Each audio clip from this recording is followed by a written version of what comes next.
selamat pagi pemirsa. Senang sekali Katulistiwa News dapat hadir kembali di hadapan Anda. Bersama saya, William Nikander Kowanski, yang akan memberikan berbagai informasi terbaru dan juga menarik yang telah kami rangkum untuk menemani Anda beberapa menit ke depannya. Kita ke informasi yang pertama. Kebakaran rumah di Kuburaya menghanguskan 50 juta rupiah untuk mahar pernikahan sepasang calon suami istri. Kebakaran terjadi di Desa Limbung dan Desa Kuala II, Kabupaten Kuburaya. Tidak hanya melahap rumah, tetapi tentu juga harta benda korban. Dadan adalah salah satu korban kebakaran di Gang Aneka, Desa Limbung, Kecamatan Sungai Raya, Kabupaten Kuburaya yang kehilangan uang tabungannya sebesar 50 juta rupiah dalam bentuk uang kertas untuk mahar pernikahan akibat hangus terbakar. Korban menyatakan bahwa semua uang kertas tersebut tidak ada yang terselamatkan. Untungnya, harta benda yang lain tidak mudah terbakar seperti emas tidak terlalap api.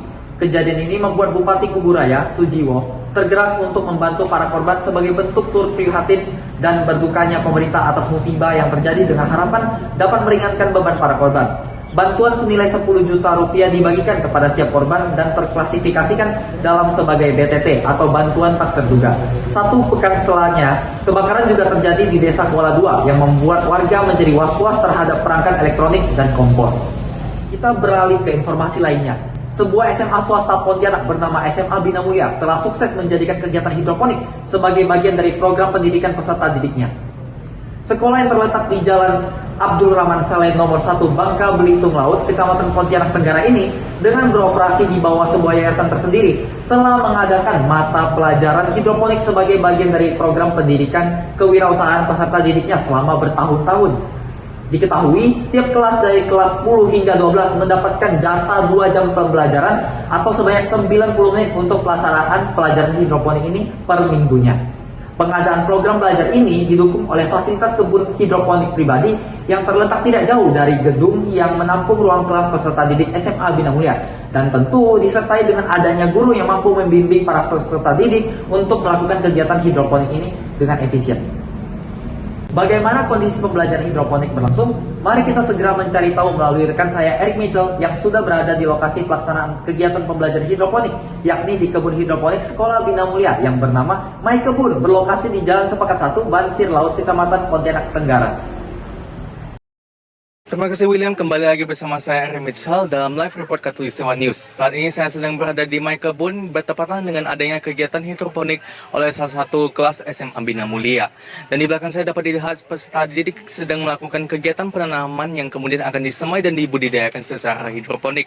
Dan sebagai informasi tambahan, peserta didik di belakang saya merupakan peserta didik kelas 11. Dengan baju yang mereka pakai merupakan baju kegiatan yang dengan tujuan pemakaiannya yaitu untuk melindungi kotornya seragam mereka yang berupa kemeja putih. Sekarang saya sedang bersama dengan salah satu guru hidroponik SMA Bina Mulia, Pak Hermawan Susanto. Pagi Pak, apakah kami boleh melakukan wawancara dengan Bapak? Pagi, boleh. Oke, nah kapan kegiatan hidroponik ini pertama diterapkan di SMA Bina Mulia Pak? Untuk kegiatan pembelajaran hidroponik pertama kali dilaksanakan di tahun 2015 atau tahun 2016. Oke, dan dengan adanya kegiatan ini juga pasti ada tujuannya ya Pak? Apa kira-kira tujuan yang ingin dicapai di sini? Untuk tujuan pembelajaran hidroponik sebenarnya lebih menekankan bagaimana siswa bisa belajar menanam tanaman tersebut, mulai dari penyemaian, kemudian cara merawatnya, pemberian nutrisi hingga panennya. Dan melalui tujuan ini, apa saja kegiatan-kegiatan yang dilaksanakan dalam hidroponik ini, Pak? Untuk kegiatan hidroponik cukup banyak ya, di mana kita selama 1 semester bahkan 1 tahun melakukan berbagai macam kegiatan. Sebagai contoh, kegiatan penyemaian, kegiatan pindah tanam, kegiatan perawatan tanaman, mulai dari pemberian nutrisi, bahkan ada fasenya fase pemanenan. Dan melalui kegiatan-kegiatan ini, apakah menurut Bapak tujuan ini dapat dicapai atau tidak? Ya, tujuannya semuanya bisa tercapai dengan maksimal, di mana kita punya fasilitas yang mendukung sehingga siswa-siswa bisa melakukan aktivitas penyemaian, pindah tanam, panen, bahkan sampai pemasaran bisa dilakukan selama dalam kurun waktu 1 tahun tersebut. Baiklah, terima kasih Pak. Sekian live reportase kami mengenai kegiatan hidroponik SMA Bina Mulia. Balik ke studio. Baik, terima kasih Eric Mitchell yang telah melaporkan kondisi berjalannya kegiatan hidroponik oleh SMA Bina Mulia Pontianak, Kalimantan Barat. Sekian berita yang dapat kami sampaikan untuk hari ini. Saya William Nikander Kowanski, News Anchor Katulistiwa News pada pagi hari ini, pamit undur diri dan sampai jumpa pada waktu yang sama esok hari. Selamat pagi.